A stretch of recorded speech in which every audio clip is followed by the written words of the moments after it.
Iniciamos la tercera y última conferencia de este interesante ciclo, Canteros del Sonido, dedicado esta vez a una revisión de esa iconografía musical medieval tan rica que encontramos en Asturias y, como les decía, va a ser a cargo de dos especialistas en el tema.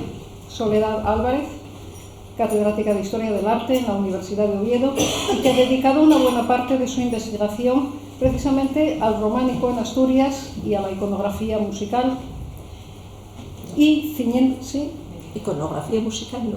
Perdón, a la iconografía... Iconografía en general. A la iconografía en general. Ella lo dice mejor que yo. Y ciñéndonos al aspecto musical, pues un especialista que sí verdaderamente ha pasado revista a la iconografía musical en Asturias, no solo de la Edad Media, sino que ha ido siglos más allá, llegando hasta el siglo XVIII, incluso principios del XIX, que es Florentina Cuadriello, antigua alumna también de nuestra Casa Común Académica de la Facultad de Filosofía y Letras, fue alumna de la especialidad de musicología y ella sí se ha dedicado específicamente a la iconografía musical. Es musicóloga y profesora de música y desde luego nos van a llevar de viaje por todo ese paisaje artístico y musical que tenemos en Asturias tan rico y del que podemos, bueno, extraer esos sonidos, ¿no? Replicar esos instrumentos y hacer que suenen. No quiero robarles más tiempo y les cedo la palabra. Gracias. Muchas gracias, María. ¿Se oye bien? Sí. Bien. Bueno, como acaba de decir María, dentro de este ciclo de conferencias dedicadas al proyecto Los Canteros del Sonido, bueno, pues Tina Cuadriello y yo vamos a esta tarde hacer un estudio de las imágenes del arte medieval asturiano relacionados con el tema de la música, con el mundo de la música. Y también, como acaba de decir ella, en función de nuestra especialización, Tina se encargará del análisis musicológico y yo del propiamente artístico. ¿Qué pretendemos en esta conferencia? Bueno, pues pretendemos identificar, contextualizar y explicar el sentido y la función que desempeñaron las imágenes de los templos medievales, dentro de estos templos medievales, el sentido que desempeñaron estas imágenes, tratando de localizarlas dentro de la geografía regional, estableciendo su marco cronológico y estilístico, identificando su iconografía y los instrumentos musicales representados y analizando su función y el sentido que tienen dentro del templo. Según recoge el título de la conferencia Los sonidos de la piedra, iconografía musical asturiana del siglo IX al XIV, las imágenes que vamos a comentar comprenden desde el siglo IX hasta el siglo XIV, aunque creo que Tina va a hacer referencia a alguna del siglo XV también, por lo que se corresponden con tres estilos diferentes, con el estilo prerrománico, al que solo pertenece un ejemplo de mediados del siglo IX, y al románico y al gótico, que son los que cuentan con considerable número de imágenes que podemos datar, en este caso, desde el siglo XII avanzado hasta el siglo XIV, siglo XV, con los últimos ejemplos. Como ya se comentó en las dos conferencias anteriores, el ejemplo más antiguo que tenemos en Asturias de temática musical se encuentra en el templo prerrománico. Estoy por dar en la tecla que no es que yo tengo que dar en una que está ubicada aquí en mi ordenador, entonces yo me valido directamente. Bueno, se encuentra en el templo de San Miguel de Lillo, como todos saben. En este caso se trata de una pintura mural, es la que aparece en la izquierda de la pantalla. Siento que se ve mal la pintura, por desgracia, se conserva como se conserva.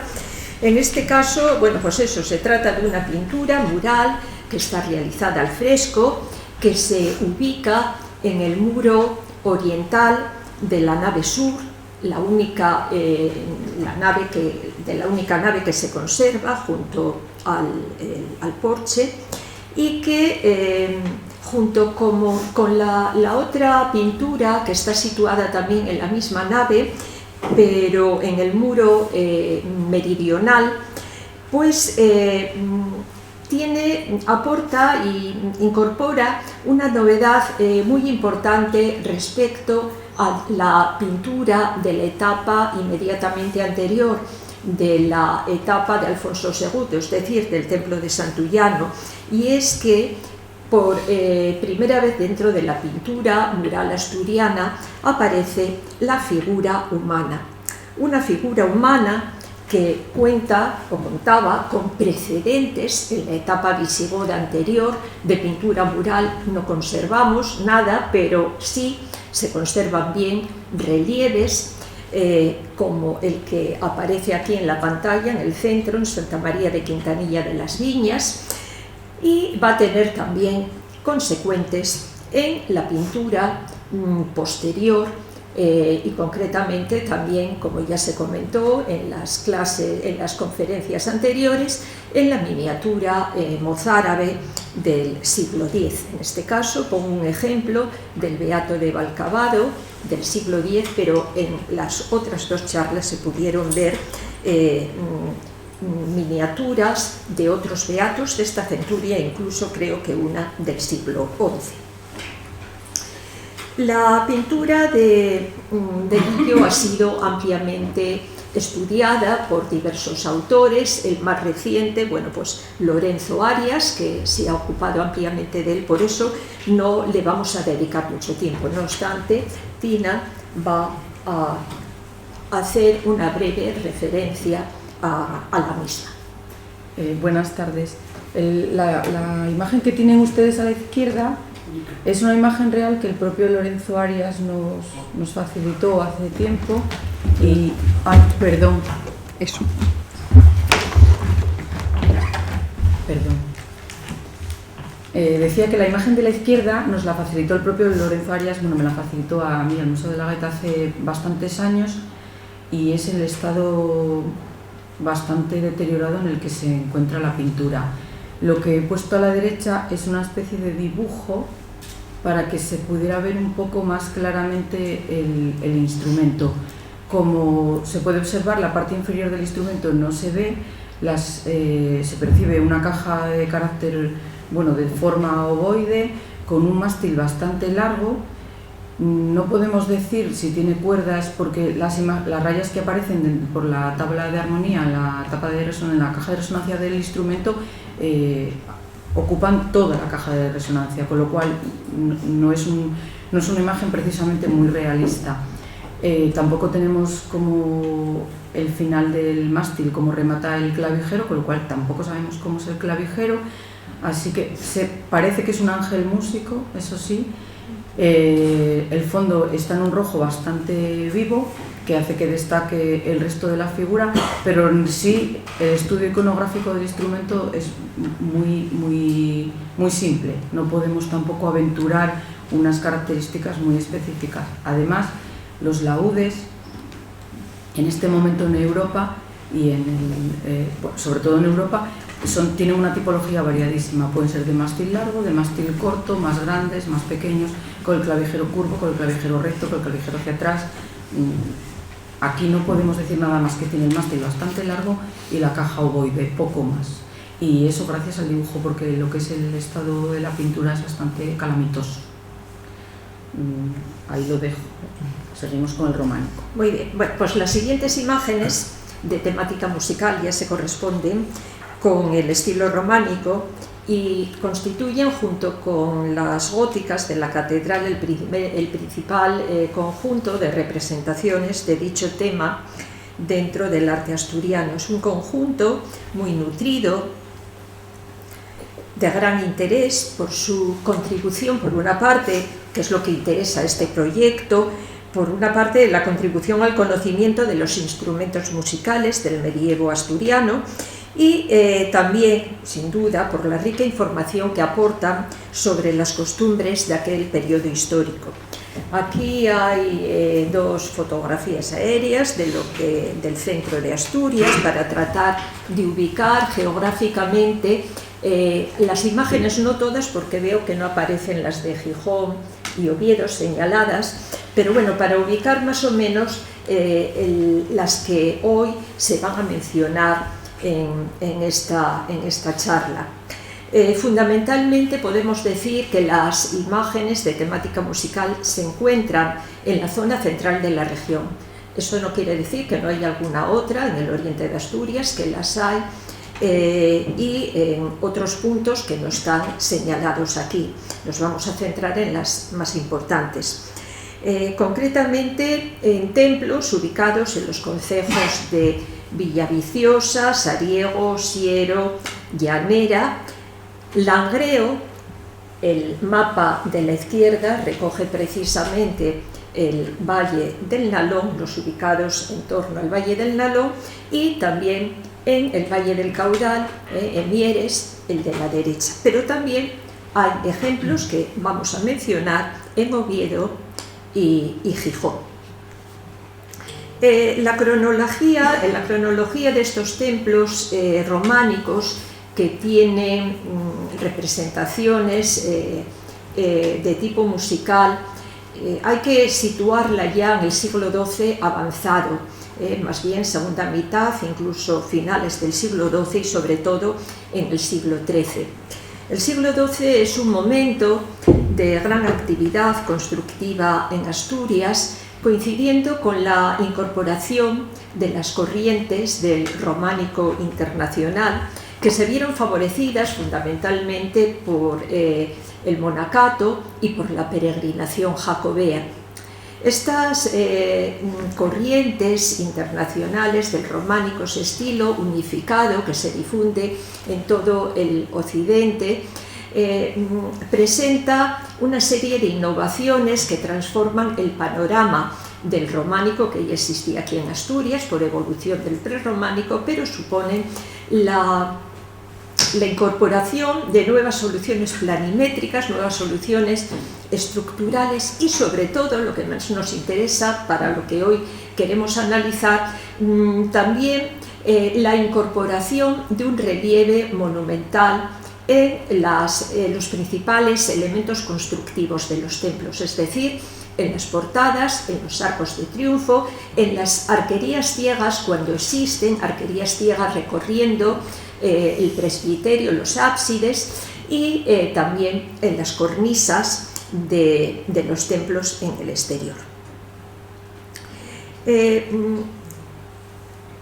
Sobre todo, el relieve monumental, digo que es ahora un momento en que prende a partir de la llegada de soluciones foráneas, pero sobre todo va a encontrarse en zonas bastante concretas. No todos los templos románicos asturianos acusan la misma integración de relieve monumental en la estructura arquitectónica. Hay zonas especialmente favorecidas, como por ejemplo las realizadas en Oviedo. Lógicamente depende también de las posibilidades que tengan las entidades que emprenden la construcción. En Oviedo coincide en la segunda mitad del siglo XII con la construcción de los claustros de San Vicente y San Pelayo, coincide con la construcción del monasterio de la Vega, de Santa María de la Vega, con la reforma ya avanzada la centuria, con la reforma de la capilla de San Miguel, de la Cámara Santa. Por lo tanto, aquí están trabajando talleres importantísimos que sí van a realizar, van a integrar una escultura y además de gran calidad y totalmente novedosa y relacionada con lo que viene de fuera.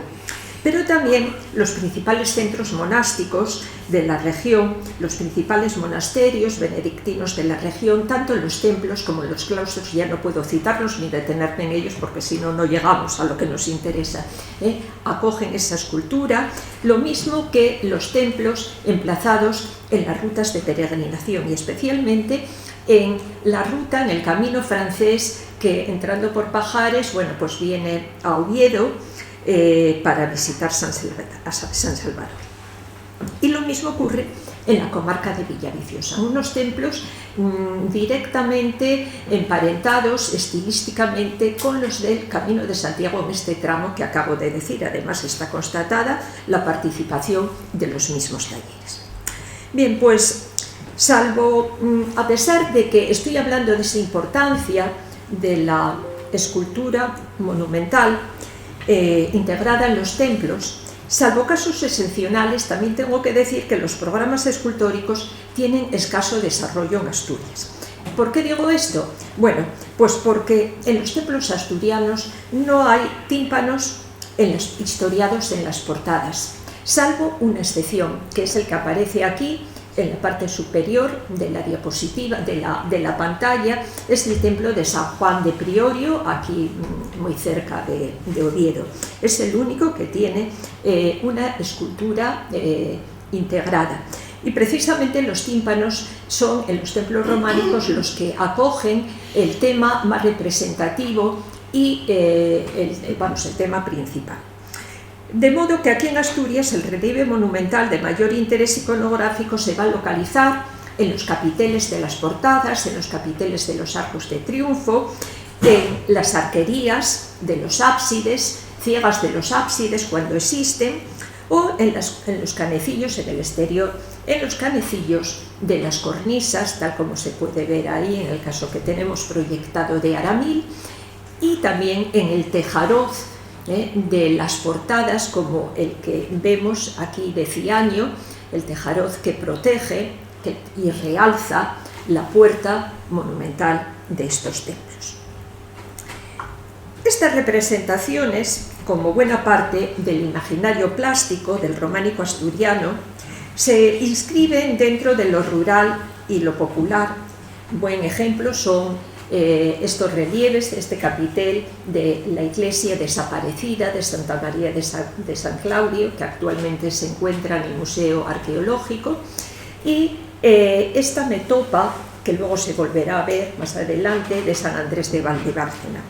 Aquí vemos que son relieves realizados con técnicas rudimentarias que desatienden las leyes de proporciones y el estudio anatómico y de los paños, que se adaptan rígidamente al marco arquitectónico y que dan origen a composiciones rígidas, a figuras frontales, aunque eso sí, suficientemente elocuentes por la ingenua gesticulación que presentan.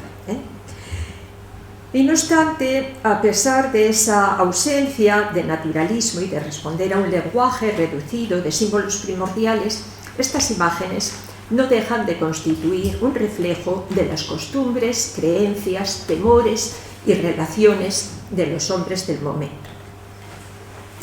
¿Qué repertorios se encuentran en general? Bueno, pues el estamento eclesiástico de la sociedad feudal encontraba en estas imágenes integradas en los templos un apoyo fundamental en su intento de dirigir el comportamiento del pueblo y de mantener viva su fe. De ahí que recurra a temas ejemplificantes que aportan al hombre modelos de comportamiento, como por ejemplo puede ser el martirio de los santos. A la izquierda de la pantalla aparece representado el martirio de San Esteban en ciaño, y también recurren con muchísima frecuencia a repertorios admonitorios que evidencian las consecuencias de una conducta al margen de las pautas dictaminadas por la Iglesia, como esta representación del hombre engullido por un león de boca enorme, desplegado a ambos lados del capitel, que viene a representar las fauces de Lucifer. Por ello, las funciones didáctica y moralizante son fundamentales, y las imágenes son portadoras de mensajes que en Asturias se traducen a través de escenas concisas y de un lenguaje sencillo y directo. Pero vamos a centrarnos ya, esto un poco como marco general, vamos a centrarnos ya en las imágenes musicales. En la pantalla aparece, bien escrito, una de las figuras de un capitel de San Juan de Amandi en Villaviciosa. Bien. Pues las imágenes musicales forman parte de una temática, unos repertorios profanos que en los orígenes del románico son más bien escasos. Son más bien escasos, empiezan a ser algo más frecuentes a partir, como decía antes, del siglo XII avanzado. Estos repertorios conviven con otros de carácter religioso, con escenas admonitorias y con representaciones muy diversas, zoomórficas, vegetales, ornamentales, etc. Las vamos a encontrar, como digo, ya en el siglo XII avanzado y sobre todo a lo largo del siglo XIII, a partir del influjo de la poesía trovadoresca y de la internacionalización del fenómeno juglaresco. Unos fenómenos que en su representación artística se ven favorecidos, según avanza el siglo XII, por el cambio que se produce en la mentalidad religiosa, con la predicación del Cristo Redentor frente al Cristo Juez que imperaba en el románico pleno, es decir, la predicación de una divinidad más humanizada, más comprensiva, también dando protagonismo a los santos y a María como intercesores, lo que incide a su vez en el culto mariano y hagiográfico.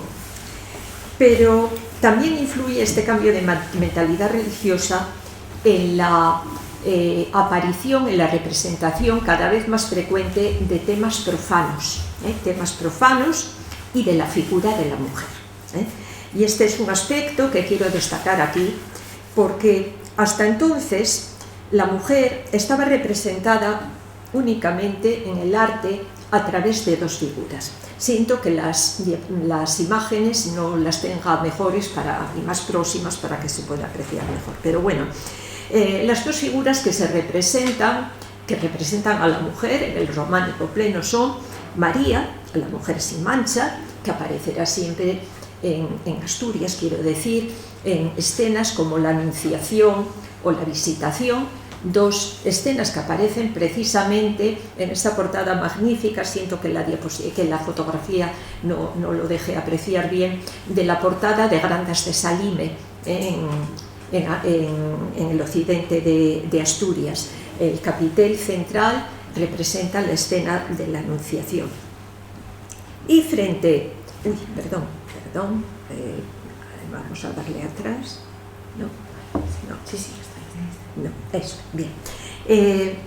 Frente a María, la otra representación de la mujer es Eva. Eva, la pecadora. La mujer pecadora, que en Asturias siempre aparece representada en la escena del pecado original. Y traigo como ejemplo los hay que se ven, que se conservan un poco mejor, pero también un poco en plan de denuncia, efectivamente, de cómo estamos perdiendo nuestro magnífico patrimonio y nuestro románico, esta portada de la antigua iglesia de San Nicolás de Bari en Avilés, que hoy me parece que es San Francisco, me parece que están cambiados las advocaciones. Pues la antigua San Nicolás de Avilés. Bien, pero según avanza el siglo XII, la mujer va a aparecer ya representada como mujer, vamos a decir, de carne y hueso, casi siempre idealizada en relación con el amor cortés, tal como aparece en la escena que se repite varias veces, curiosamente, en monasterios benedictinos, la representación de la despedida del caballero, que aquí traigo ejemplificado en este capitel precioso de la iglesia que tenemos aquí al lado, de Sograndio, en San Esteban de Sograndio, y que se encuentra además en el Arco de Triunfo, este capitel. Pero que otro ejemplo no puedo, aunque no tenga la fotografía, no puedo dejar de citarlo, porque creo que es la representación más bella de la despedida del caballero que no solo hay en Asturias, sino que hay en toda España, que es la que aparece en 3 capiteles de San Pedro de Villanueva en Cangas de Onís, que recomiendo, por supuesto, a quien no la conozca que la vaya a ver, porque es una maravilla. Pues bien, aquí desde luego nos presenta ya otra versión de la mujer, pero no deja de ser una versión idealizada. Lo que sí quiero decir es que ella empieza a aparecer desempeñando en la sociedad un papel junto al hombre, tal como se puede apreciar en las representaciones musicales que vamos a ver a continuación. Eso no quiere decir que la mujer no quede exenta de contenido simbólico negativo en muchas de las representaciones, al permanecer viva la percepción que San Juan Crisóstomo tenía de ella como la tentación natural y el peligro doméstico, aunque también se puede entender la representación, según el mismo Santo Padre, como mal necesario para la procreación. Así se nos representaba entonces. Bueno, cabe preguntarse, ¿qué función y qué significado tienen las imágenes musicales dentro del templo? Pues por supuesto que desempeñan una función de espejo de lo que hay, speculum mundi, tiene un carácter narrativo como reflejo de las actividades cotidianas del estamento noble de la sociedad feudal, el campesinado, el populo minuto. No aparecía prácticamente representado en el arte románico, al menos en Asturias. Entonces aquí lo vemos eso, como reflejo de esas actividades de la sociedad feudal, esas actividades nobles, la caza y la fiesta, y estas imágenes son las que va a explicar Tina en una serie de imágenes que vamos a poner después. Tanto en la caza como en la fiesta era habitual la participación de juglares que recitaban, tocaban los instrumentos y se acompañaban de juglaresas que cantaban y bailaban. Pero las escenas juglarescas también son reflejo del ocio popular, reflejo de costumbres consideradas menos honorables, en las que los juglares no solo cantan y tocan los instrumentos, sino que también pueden actuar como contorsionistas, acróbatas y domadores de fieras. Cuando las representaciones juglarescas son complejas por el número de figuras y en la composición de las escenas, casi siempre en este caso se trata de representaciones del ocio cortesano, se localizan en los capiteles de las portadas y del interior del templo. El ocio popular suele representarse en escenas simplificadas, a veces con una sola figura o generalmente con una sola figura, como en este caso en los canecillos de Arlós, pero de otros muchos templos también. Tina comentará a continuación dos de estos canecillos. El de Santiago de Arlós, el de la derecha. Quiero luego enseñar la reconstrucción que han hecho ya. Voy a mostrarla, que la tengo aquí detrás, la reconstrucción que se hizo ya del canecillo de Santiago de Arlós, que yo creo que está protegida por el tejado y porque está encima de un tejado al que hay que subirse para poder hacer la foto, si no pues también estaría probablemente en un estado bastante lamentable. He querido poner el de San Prudencio de Armentia, en Vitoria, porque me parece muy similar, también es un chivo que está tocando la rota. Las características son muy similares entre los dos. La rota es un instrumento muy peculiar, que no se conserva ninguno y que se comentó aquí en la primera conferencia del ciclo, que probablemente se haya abandonado de tocar por lo difícil que debía de resultar tocar. Es una caja triangular con cuerdas a los dos lados, lo cual dificulta la visión de un lado para el otro. En el caso de Arlós, además, se percibe, igual que en el de Armentia, dos oídos en la parte inferior y tiene una serie de cuerdas y el clavijero estaría arriba con los botones. El hecho de que lo toque una cabra es bastante significativo, porque la cabra, el chivo, siempre se asocia con el diablo. Entonces, entraría dentro de esta representación del ocio popular o de las escenas ejemplificantes que comentaba Marisol hace un momento. Voy a enseñaros la reconstrucción que está hecha, que yo creo que un poco es el objetivo de estas jornadas.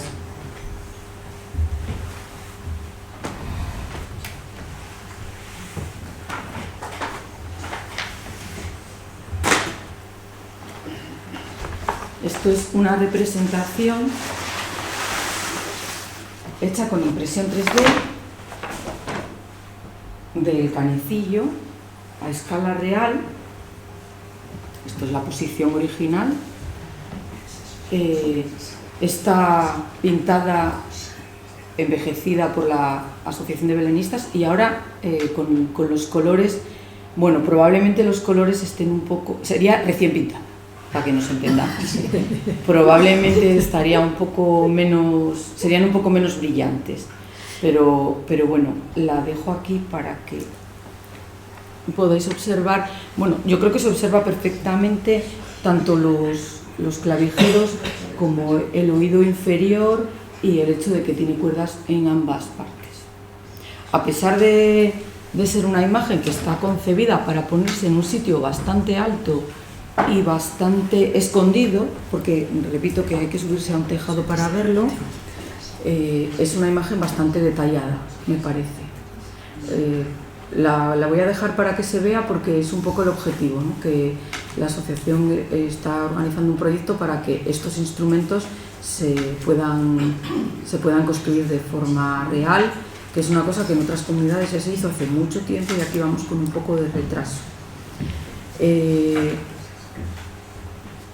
Repito que la rota o arpa salterio es un instrumento bastante extraño y que de hecho dejó de utilizarse relativamente pronto. Aparte de Arlós, también quería enseñaros el canecillo de la iglesia de Ujo, que se descubrió recientemente, en el que también aparece una rota. Es difícil verla en esta imagen, pero bueno, está aquí. Yo no sé si hay ratón. Sí. Esto aparece junto con una cabeza de alguien. Era para enseñarla, que está como cantando, está en la actitud de estar cantando. Esto lo vamos a ver en varios sitios, poner un músico y al lado un cantante. La rota de Ujo está bastante deteriorada. Es el problema que tienen muchos de los templos que tenemos en Asturias, que la piedra es arenisca y al estar a la intemperie se va deteriorando.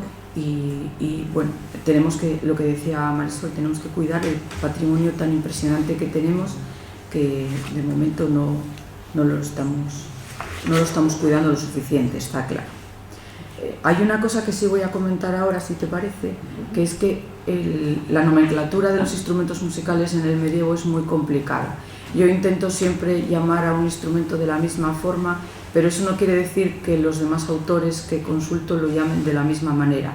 Voy a intentar ser clara en este respecto, pero un poco por ir por la línea del medio, porque la claridad no es precisamente una de las características de esta especialidad. En cuestiones organológicas es muy complicado hablar de un instrumento y que todo el mundo te entienda. Esto es una rota que, repito, también se llama arpa salterio en otros contextos, pero es el mismo instrumento. Yo voy a llamarlo rota todo el tiempo. Bueno, además de reflejar el ocio de la sociedad del momento, estas escenas también desempeñan dentro del templo una función moralizante, explicable por la desaprobación de la actividad juglaresca por parte de la Iglesia.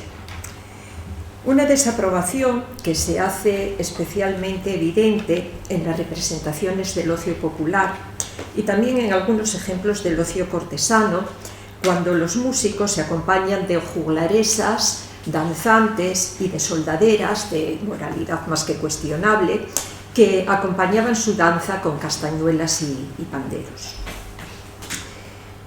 Antes decía que los músicos aparecen siempre, o casi siempre, hay algunas representaciones de caza en el románico asturiano que no tienen músicos, pero normalmente, como era la realidad, la caza, bueno, pues iba acompañada de músicos y de bailarinas, como se puede ver en esta portada de la oliva que tenemos en la pantalla. La caza constituía una ocupación habitual del estamento noble, de la sociedad feudal, junto con el juego ecuestre del torneo, y su representación en los templos románicos, incluso en el interior del presbiterio, quizá se relacione con la interpretación de la caza por parte del estamento religioso como una manifestación del otium cum dignitate del estamento noble, como disciplina preparatoria para la guerra y quizá también como manifestación de la dignitas del miles Christi rationalis frente a la bestia irrationalis, la racionalidad frente a la irracionalidad.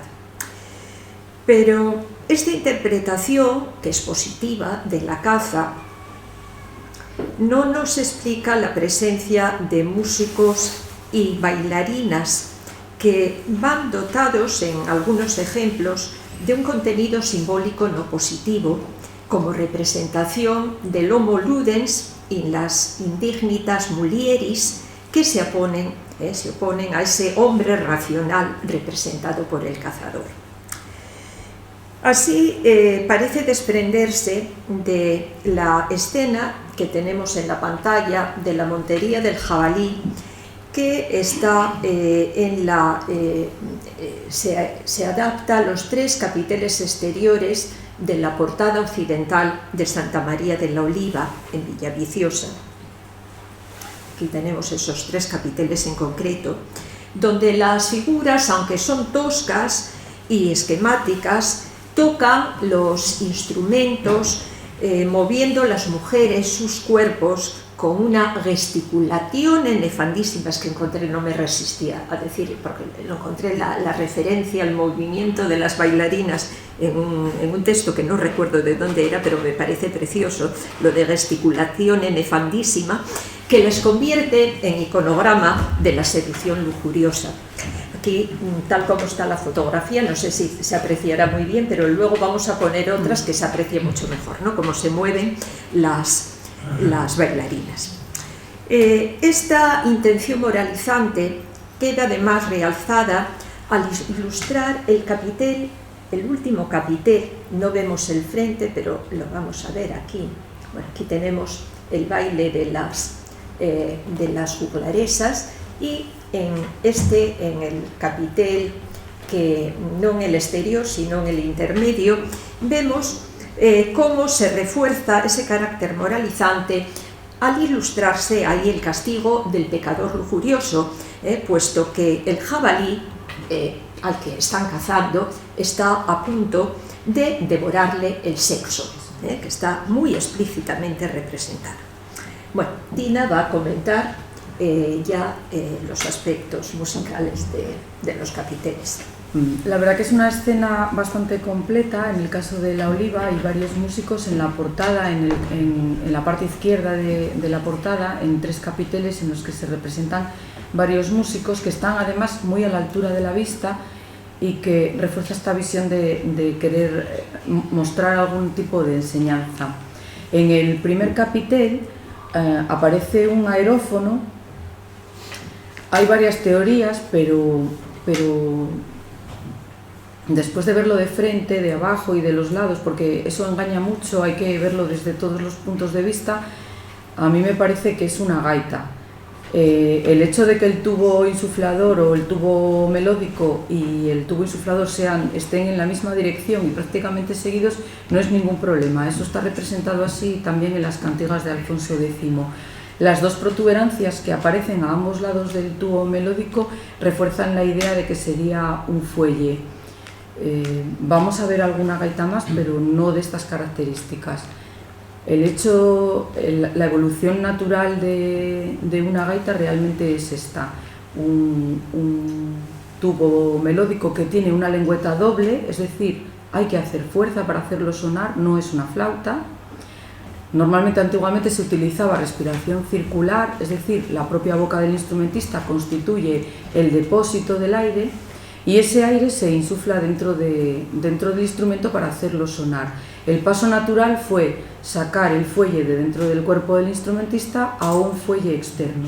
Primero fue un fuelle pegado al tubo, como en el caso de una alboca, por ejemplo, una especie puede ser una calabaza o puede ser un pequeño fuelle de cuero, y posteriormente el fuelle ya fue más grande y se metió debajo del brazo del instrumentista. No necesariamente tiene que estar debajo de un brazo, puede estar entre los brazos. De hecho, las gaitas del oriente europeo, que son enormes y se hacen casi con el cuerpo de un animal entero, se tienen que apretar con los dos brazos. Así que esto reforzaría la teoría de que esto puede ser probablemente una gaita. No tiene bordón, no tiene roncón, pero es que en estas alturas no lo tenían las gaitas. El roncón es un invento posterior. A medida que el fuelle se fue ampliando y se fue perfeccionando, la posibilidad de enchufarle más tubos se fue ampliando. Cuanto más tubos tiene el fuelle, más grande tiene que ser y más hay que soplar. De ahí que, por ejemplo, los gaiteros escoceses están soplando prácticamente constantemente, porque tienen muchos tubos la gaita. Aquí no hay bordón, no es extraño. En el caso de la imagen de la derecha, aquí sí que vemos que no es una gaita, sí que es una flauta. Realmente es una sipla, sería una flauta de 3 agujeros, y lo sabemos porque con la mano derecha está tocando un tamboril, que es un instrumento típico todavía hoy en día de muchos pueblos en Castilla y de algunos pueblos del occidente asturiano. La flauta solo puede tener 3 agujeros y con eso hacemos todos los sonidos que necesitamos. Realmente era muy útil porque con un músico tienes todo, tienes ritmo, tienes melodía y solo pagas a una persona. Entonces, es una cuestión económica probablemente. En el siguiente capitel, en la izquierda, tenemos un instrumento de percusión, es un idiófono de entrechoque. Si se ven 3 tablillas. Hay un instrumento precisamente que se llama las tablillas de San Lázaro, que era el que tocaban los leprosos cuando pasaban por una aldea o por una ciudad, para avisar de que pasaban y para pedir limosna, para las dos cosas. Probablemente sea eso. Y luego sí, en el capitel 3 tenemos una escena de caza. Vamos a verla repetida varias veces, vamos a hablar de las escenas de caza. Son siempre trompetas rectas o trompetas curvas, pero son del estilo trompa natural. Otro instrumento también muy antiguo, de los primeros que inventó el ser humano probablemente.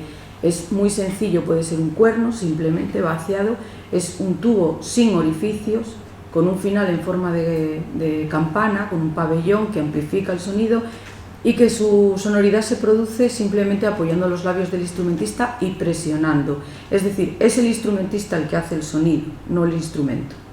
¿Para qué servía? Como comunicación, como probablemente hayan empezado todos los instrumentos ya en la prehistoria, para enviar señales acústicas.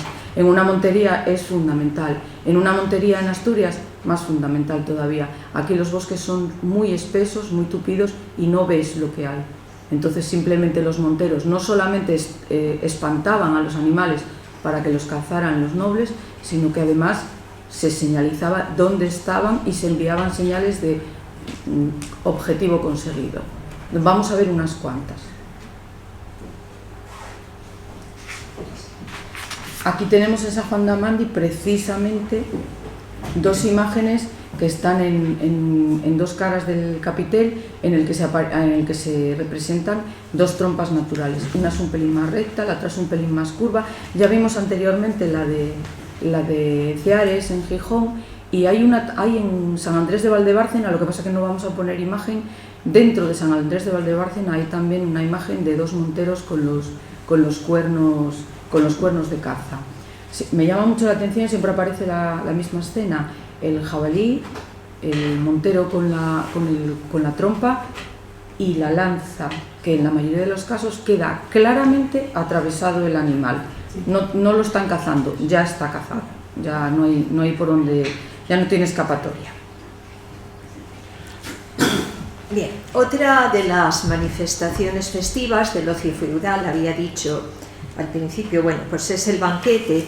En ese banquete, a los placeres de comer y beber, se añade el producido por la intervención de músicos y danzarinas, tal como aquí se representa de forma muy simplificada en el tejaroz de la portada de San Andrés de Valdebárcena, en Villaviciosa. De hecho, los músicos y las bailarinas se convierten en el románico asturiano, son las únicas muestras icónicas de lo que era la actividad festiva de las cortes señoriales. En ningún caso encontramos la mesa del banquete, ni a los señores en torno a la mesa, ni nada por el estilo. Son músicos y bailarinas siempre.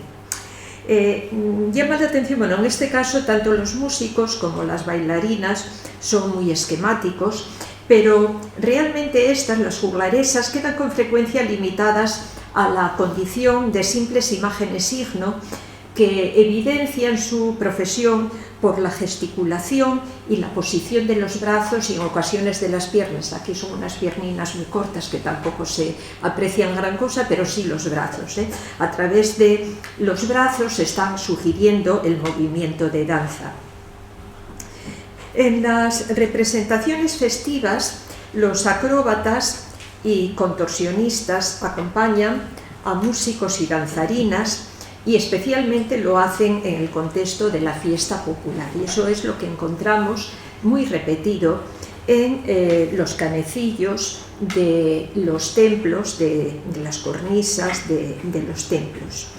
De hecho, constituyen, bueno, pues el único iconograma de la fiesta popular prácticamente, la representación de los contorsionistas. Aquí hay 3 ejemplos de zonas muy diferentes: el de San Martino de Lena, el tremendamente rústico de Santa María de Celón en Allande, y el de San Esteban de Aramil, que además de ser un contorsionista, bueno, pues es una mujer que está enseñando, mostrando claramente el pecho.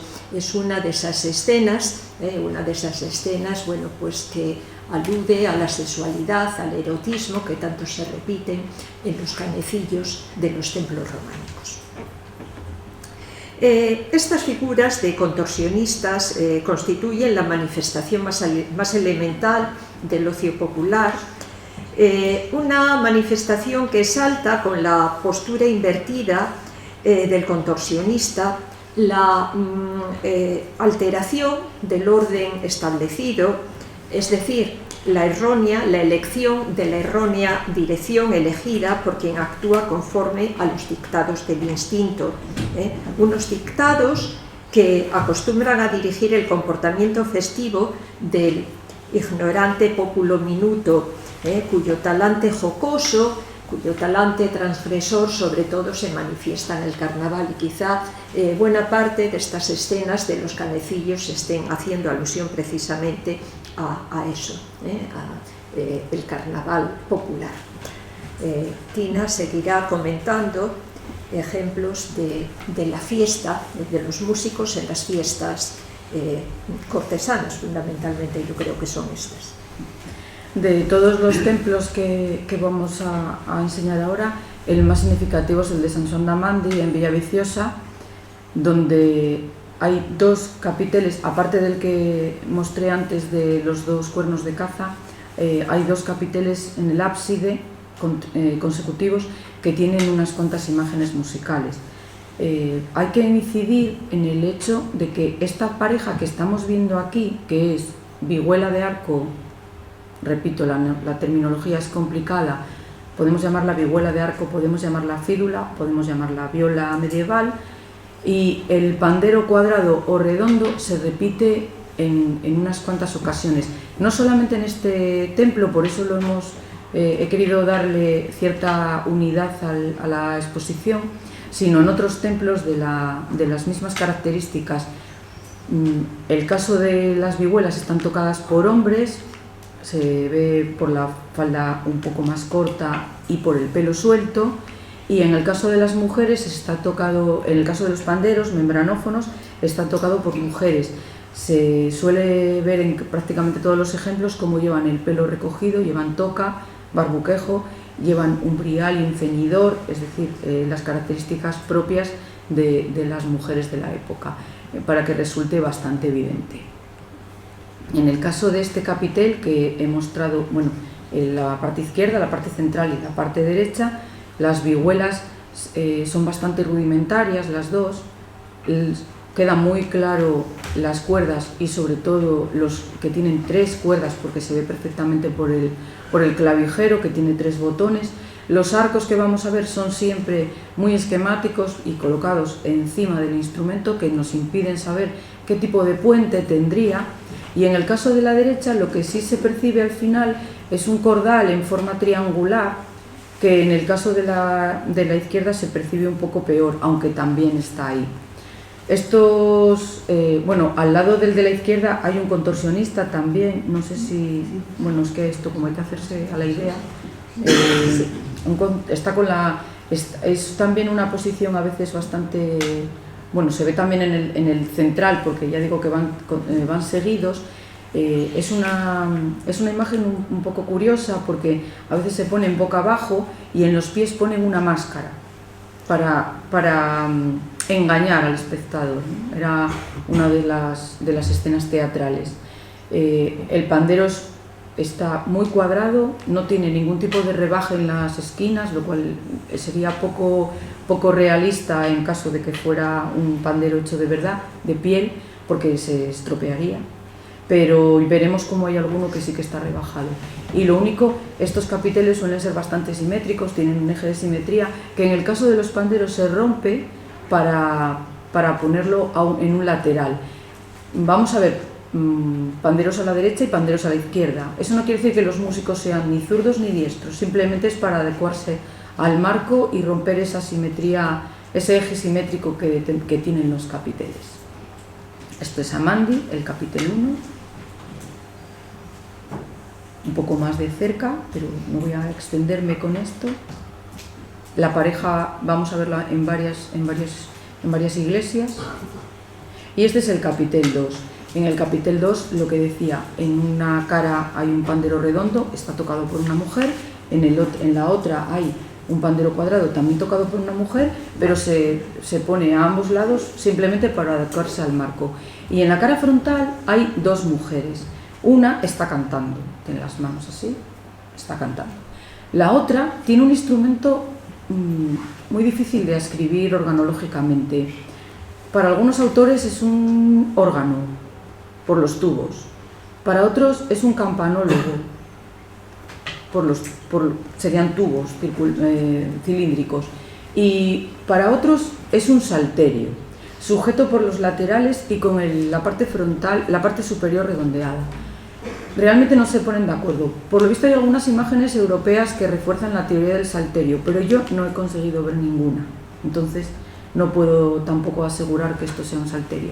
En un capitel lleno de músicos o de músicas, sería extraño que no fuera un instrumento, pero también cabe la posibilidad. No podemos asegurar nada 100%.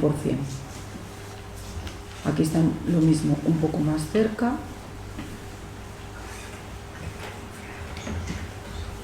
Los panderos. El hecho de unir panderetas tocadas por mujeres o panderos y vihuelas recuerda mucho al hecho de que en la música tradicional asturiana las panderetas sigan en manos de las mujeres. Hay pandereteros, es verdad, pero muy pocos. Casi todos son pandereteras.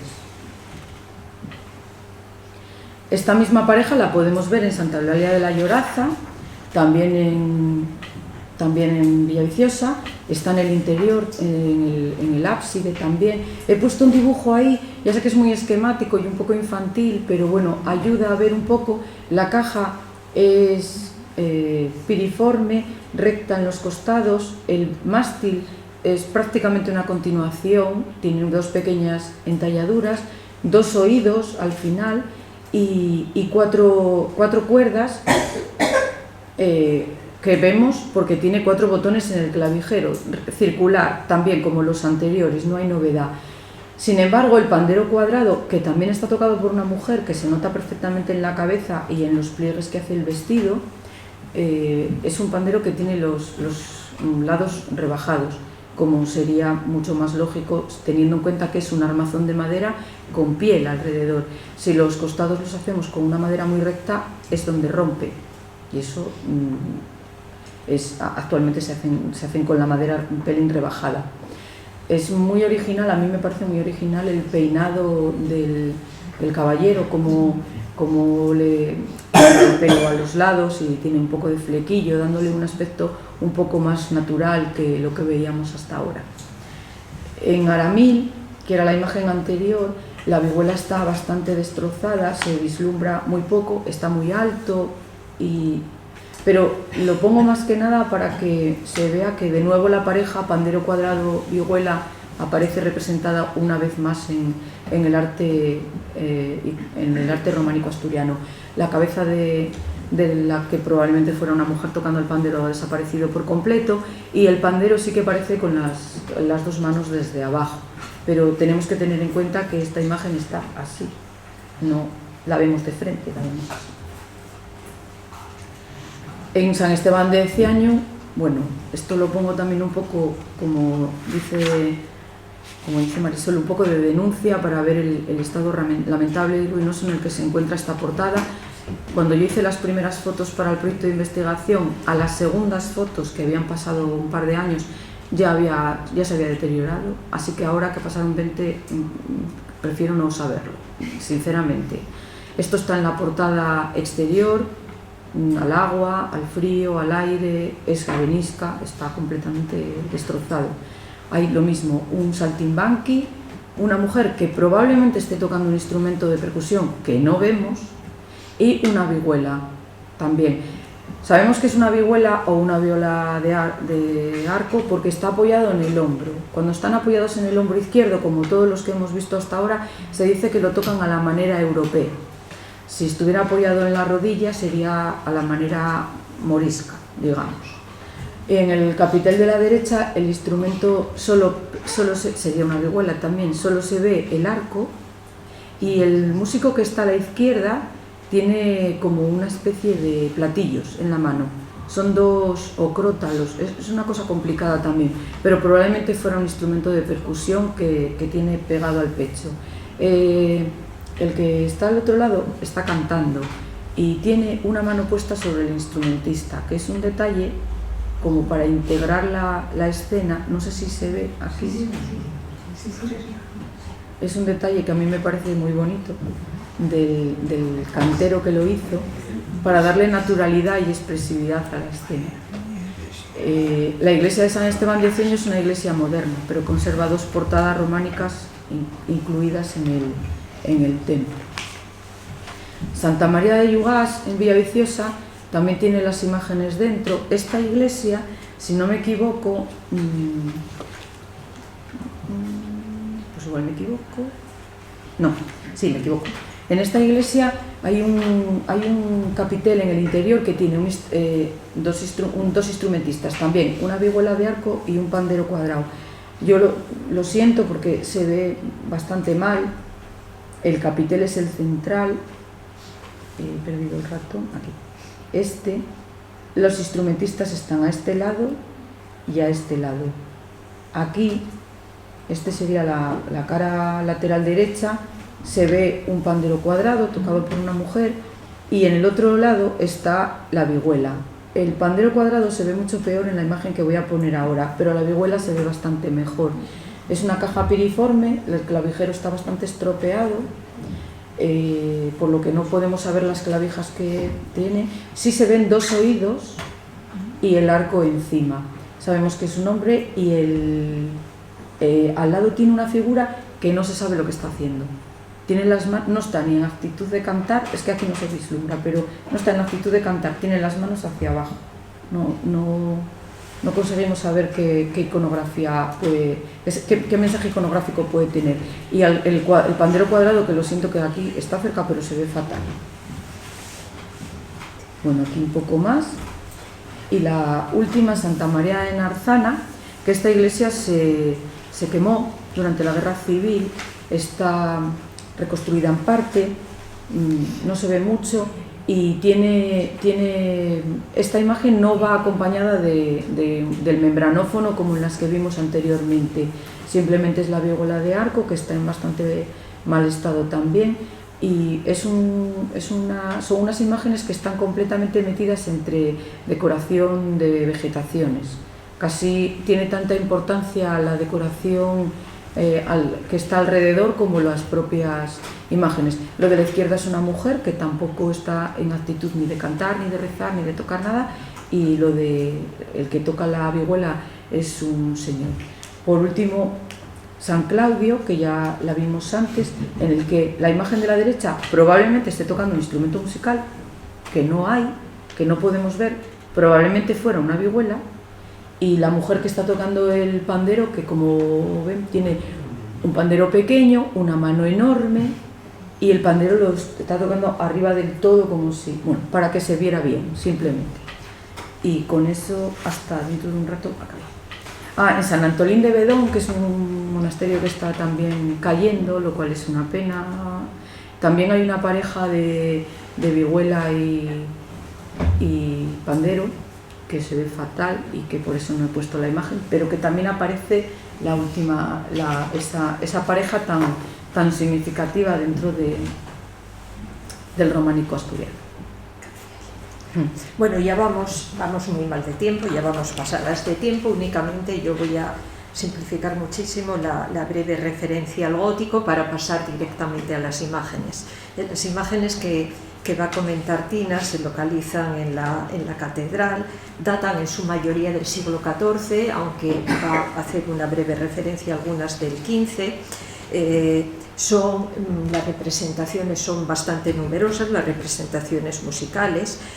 La temática profana, el gótico, alcanza mayor protagonismo que en el románico, en buena medida por aquellos cambios de mentalidad que ya mencioné antes, que se empezaban a apreciar desde mediados del siglo XIV y que ahora se hacen todavía más patentes, tanto en la humanización iconográfica que se aprecia en las representaciones, como en el naturalismo formal. De hecho, pues vamos a ver que en estas imágenes hay mayor plasticidad, hay estudio de proporciones, interés por el tratamiento de los cuerpos y los paños, movimiento, actitudes veristas de las figuras, hay individualización y expresividad en los rostros, cosa que no veíamos de forma tan clara en la fase anterior. Es decir, respecto a aquella etapa del románico, las escenas de temática musical han ganado en naturalismo y en complejidad compositiva, así como también en variedad iconográfica, tal como vamos a ver ahora en lo que va a comentar Tina. Muy rápidamente. Solo voy a hablar de la catedral, única y exclusivamente. Hay tres fases, voy a hablar del claustro fundamentalmente. Hay tres fases constructivas, la primera mitad del XIV, la segunda mitad del XIV y la tercera entre 1412 y 1444, que es en la que yo no voy a enseñarla porque me parece que es una unidad con la anterior, que es cuando se cerró el claustro con el ala este, y vamos a ver cómo la unidad estética y estilística es muy evidente. Hay escenas del Antiguo y el Nuevo Testamento, apóstoles y santos, fábulas y leyendas, vida cotidiana, animales, vicios y virtudes, y voy a explicar sobre todo animales fantásticos dentro del tema de fábulas y leyendas. En cuanto a las imágenes de la vida cotidiana, voy a poner algunas imágenes de monjas y frailes que me parecen especialmente significativas, y algunas escenas cinegéticas. Voy a empezar con las cinegéticas. Hay cuernos de caza de nuevo, muchos.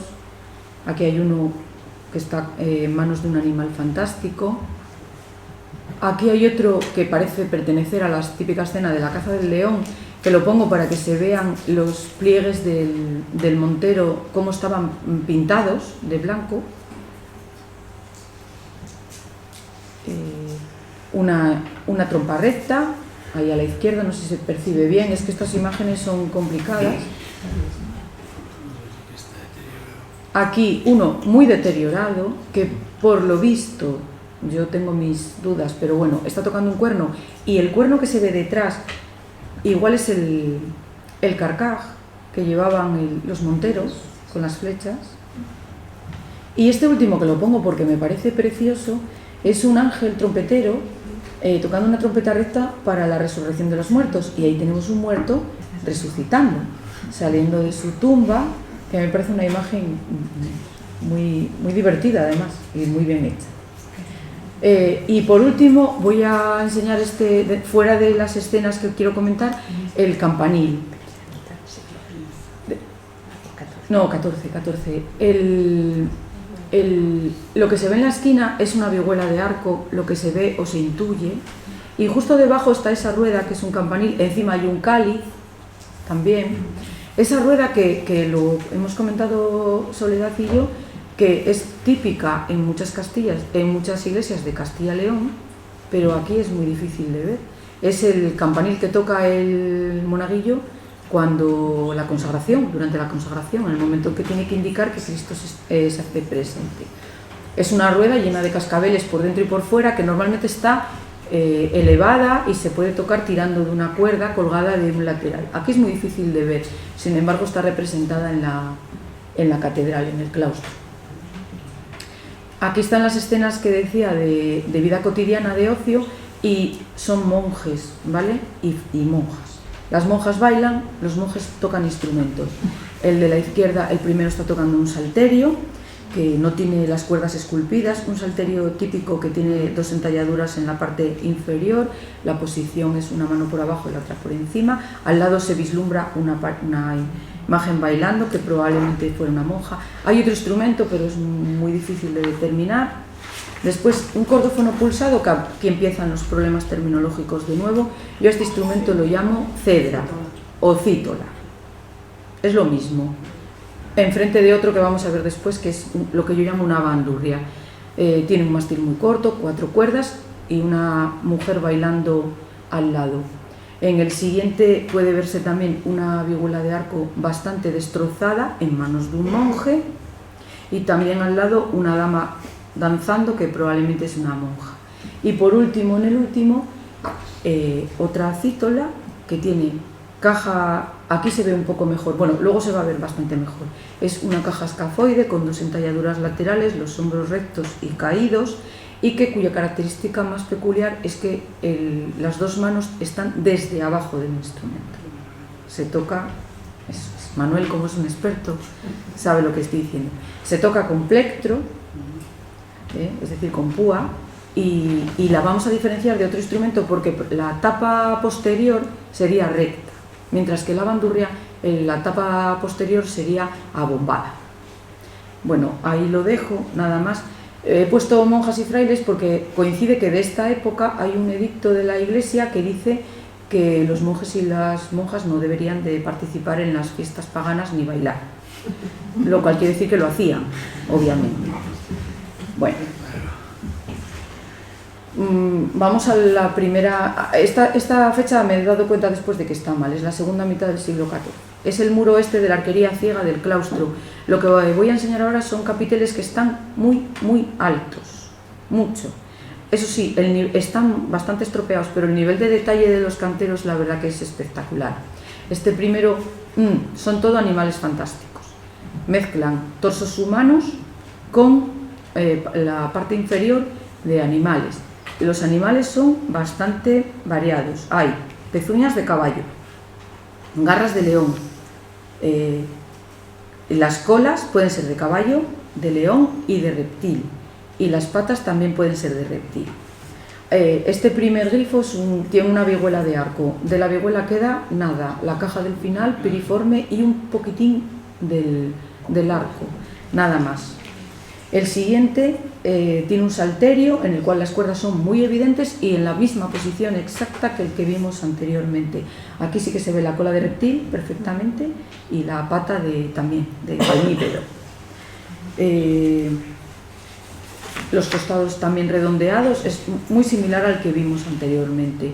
A continuación habría un animal fantástico que no se ve el instrumento, probablemente un tambor, porque lo que sí se ve perfectamente, porque le falta toda la parte inferior al músico, pero la parte superior tiene una cinta atravesándole el pecho de forma diagonal que probablemente fuera para sujetar el tambor, por eso probablemente fuera un tambor.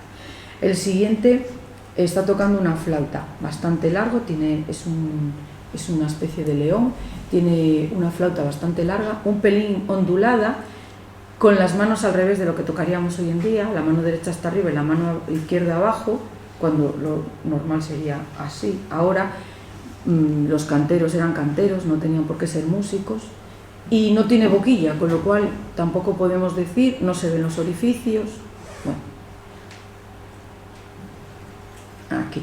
Esto es lo que yo llamo una bandurria. La mano no está por abajo, sino en el fondo, y el dorso es abombado, no recto.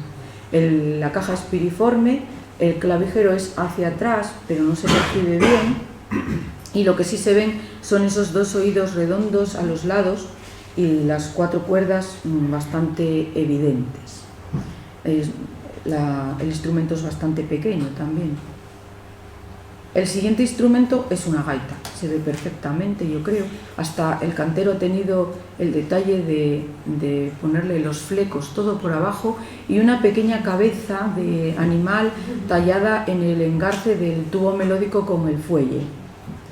El soplete lo lleva a la boca y, igual que el anterior, no tiene roncón, no sería nada extraño. No es un músico zurdo, probablemente. Es que desde donde está tallado queda mucho mejor hacerlo así que ponerlo en el otro sentido. Es decir, la necesidad de adaptarse al marco y de que estéticamente quedara bien está por encima del realismo en cuanto al instrumento. Esto es una cedra, como dije antes, una cítola, y a mí aquí me parece muy llamativo el hecho de que está tocando con un plectro y la cuerda está desviada porque la está pulsando. Y al igual que los flecos de la gaita y que la cabecina del puntero, es para llamar la atención que tengan este nivel de detalle unos instrumentos que están, repito, altísimos. Para hacer la foto hubo que utilizar una escalera de 2 pisos. Están muy altos. Y desde luego lo que ves desde abajo, no de frente. Entonces, bueno, el cantero realmente sí que se molestó en dejar esto muy bien hecho. Lo mismo, caja escafoide, dorso plano, hombros rectos, al igual. No he querido ponerlo pero hay un montón de imágenes en templos ingleses, por ejemplo, exactamente iguales que esto. Y el último es un músico un animal fantástico, músico que está tocando un instrumento de percusión, un idiófono de entrechoque, que también está golpeando una especie de platillos.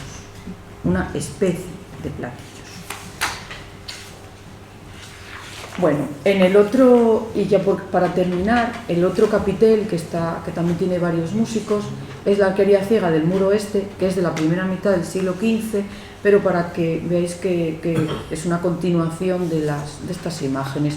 El primero es un músico con una trompeta recta, pero lo demás vuelven a ser animales fantásticos.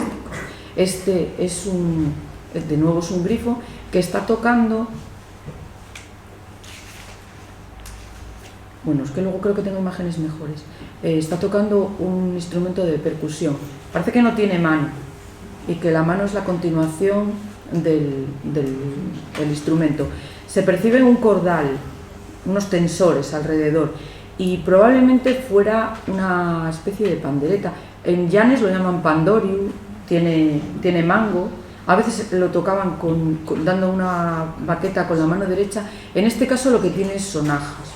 Las sonajas, en lugar de estar alrededor, están en la piel, enhebradas probablemente con una cuerda. El siguiente está tocando un arpa a la manera anglosajona. Por lo visto, tanto en Galicia como en Asturias, la influencia en el arpa viene del norte, y por eso el arpa tiene la columna curvada y el clavijero también curvado. Lo que no le representan es las cuerdas, no están talladas. Tiene muchas rayas, es verdad que está como esgraciado, pero no están representadas las cuerdas. De nuevo vemos una cítola, una cedra, con las mismas características que he comentado en las anteriores. Y por último, un rabel.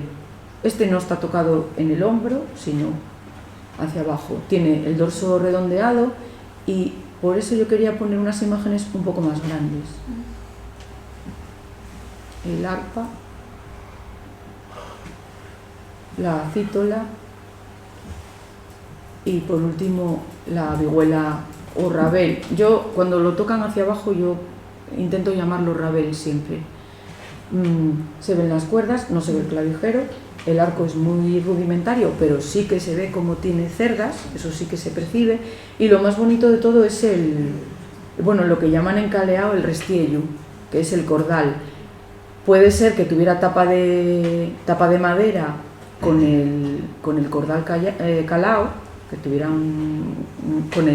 con un orificio calado, que puede ser, o puede ser que tuviera la tabla de armonía en vez de madera, que la tenga de piel, como es en el caso de la bandurria de Caleao, y que eso fuera realmente el cordal, que sí que en Caleao esos cordales son así muy decorados.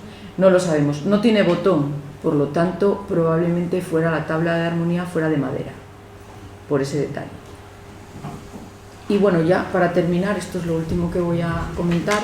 He puesto 3 arpas, a diferencia del arpa que vimos del Animal Fantástico, en 3 lugares diferentes de la catedral y con 3 cronologías distintas, simplemente porque me parecía llamativo. Es el rey David en todos los casos.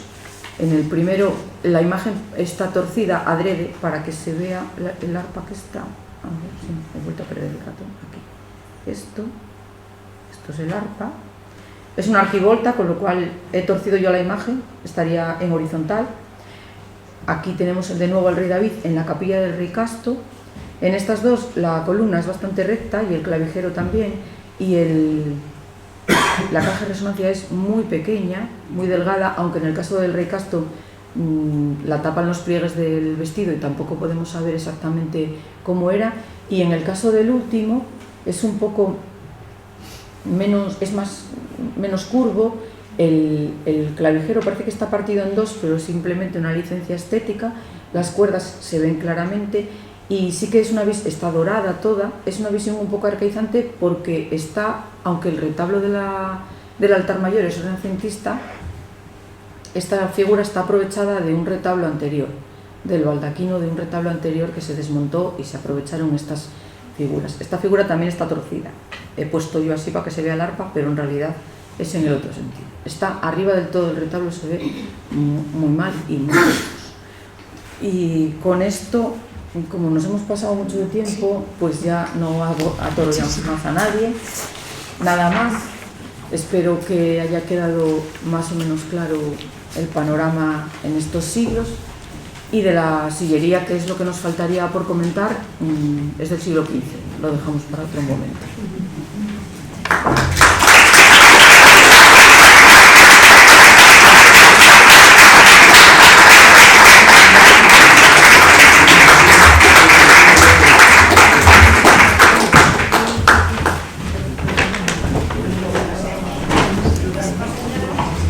Muchísimas gracias a nuestras 2 conferenciantes de hoy por este recorrido verdaderamente tan interesante, donde hemos tenido la oportunidad también de ver muy de cerca relieves que se ven muy mal, porque yo que conozco bien la catedral por ser, digamos, usuaria frecuente del archivo, pues hay detalles ahí que verdaderamente nunca los había visto.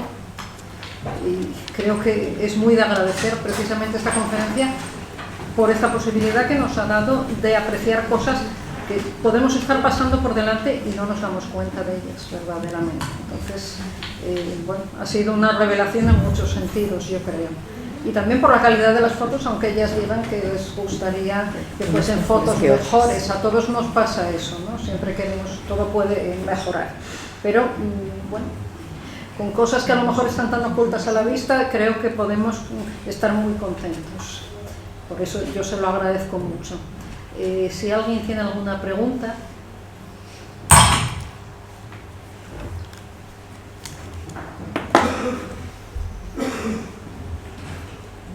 Me voy a lanzar a hacerte una soledad. El arte románico que tiene a veces son puros esquemas, no tan esquemático y tal. Realmente era que los artistas no tenían, los canteros o la representación, o los pintores, los que hacían los murales o todo, no tenían tanto dominio de la figura, o realmente lo hacían así por alguna causa religiosa o un condicionamiento y tal, o realmente había una regresión, porque si tenemos en cuenta los antecedentes grecorromanos y todo esto, pues claro, era una perfección absoluta, y de pronto vemos ese arte así. ¿Y qué explicación puede tener eso? Bueno, del arte grecorromano al románico pasó mucho tiempo, pasaron muchos siglos, y sería muy largo explicar todo el proceso que lleva hasta el románico, pero en principio la pregunta, ¿son así porque los canteros no sabían hacer otra cosa? Pues es que lo que aquí ya vimos que hay imágenes de diferente calidad, aunque dije que al principio eran bastante toscas estas que estábamos viendo, porque están en templos rurales la mayoría de ellas, pero realmente había canteros cualificadísimos que hacían. Lo que pasa que en Asturias esos canteros tan cualificados trabajan sobre todo en la catedral y en los principales monasterios benedictinos, pero en estas iglesias rurales trabajan cuadrigas de canteros que, claro, tienen unas técnicas mucho más rudimentarias, y no hay una imposición. En principio, el arte románico no es naturalista como el gótico, no lo es, pero en las obras ejecutadas por canteros especializados, conocedores de las últimas fórmulas del románico francés, vemos una calidad. No serán naturalistas, pero son de una calidad buenísima, maravillosa. Y, por ejemplo, de todos conocido, tenemos la capilla de San Miguel de la Cámara Santa, el apostolado y los capiteles, que son una preciosidad.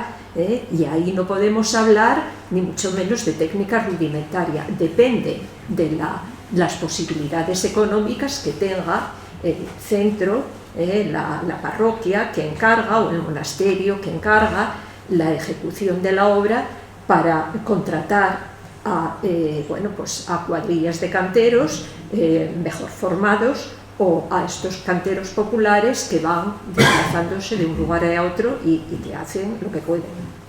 Por ejemplo, quedaba muy evidente la imagen que pusimos de los contorsionistas, donde aparecía el de Allande, claro, el de Celón, Santa María de Celón, es que casi no sabes si es un contorsionista, si es un osín que está invertido o qué es, porque es totalmente tosco y rudimentario. Sin embargo, el de Aramil no era así ya, había mucha diferencia, depende de la pericia técnica que tenga el que lo haga. En Aramil hay un detalle que se me olvidó comentar, que es que el músico que tiene la vihuela, que te dije que le iba a decir, tiene orejas, y es el único que está representado con orejas, porque las orejas eran un rasgo superfluo que no hacía falta, y sin embargo ese que está en un canecillo, que está bastante alto, que tiene orejas, es músico.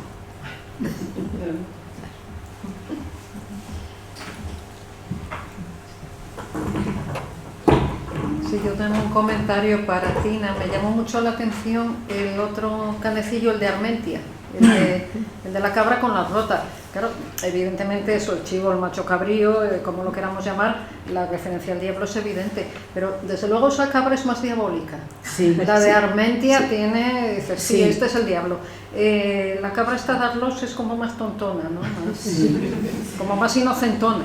Sí, eso es verdad. Más popular. Sí, Sí. Ya. Sí, da menos miedo. Sí. Da El otro menos es el miedo. diablo, Sí, completamente. sí. No hay que esforzarse mucho para deducirlo. Bueno, no sé. Sí, da menos miedo. De todas maneras, por ahí sí que vi también diablos por esa zona, quiero decir, en la zona de Navarra y de La Rioja, diablos tocando la gaita. Diablos. No transfiguraciones, diablos con sus cuerninos y tocando la gaita, que debe ser un instrumento bastante diabólico. Es una pena no haber visto la sillería de la catedral, porque ahí hay jabalís, hay monos, hay de todo, tocando la gaita y haciendo otras cosas. Y haciendo otras cosas, sí. Y un rey David tocando la flauta. Una preguntina, que se repitan los motivos con distintas calidades y en distintos sitios, ¿qué os suena? ¿A que hay personas que se especializan en unos motivos y hay una especie de catálogos que tú a la hora de construir la iglesia dices ponme un mono, ponme una cabra, ponme un tío cabezón, que se repiten mucho? O bien que son modas. Bueno, es que hay talleres itinerantes que se desplazan de unos lugares a otros y difunden los modelos y las soluciones. Hay temas que se repiten, por ejemplo, que se encuentran aquí, se encuentran en Zamora, se encuentran en León. Entonces ves cómo se va difundiendo a través del Camino de Santiago, por ejemplo, cómo penetran determinados temas. Esos temas se aprecian también en Villaviciosa, como antes decía, porque hay mucha relación entre los templos que, por ejemplo, Ujo, Mieres, tienen bastante relación con algunos templos de la comarca de Villaviciosa y existen las mismas marcas de canteros, quiere decir que trabajan las mismas cuadrillas y que es lógico que se repitan, es lógico. En el caso de esta pareja de vihuela de arco y panderetera, yo creo que también, aparte de que lo hicieran los mismos canteros, es que era algo que había en la realidad, que era una pareja, pues como ahora la pareja de gaita y tambor. Era una pareja habitual en el mundo musical del momento. Quiero entender eso, porque si no, no tendría mucho sentido. Siempre la misma pareja.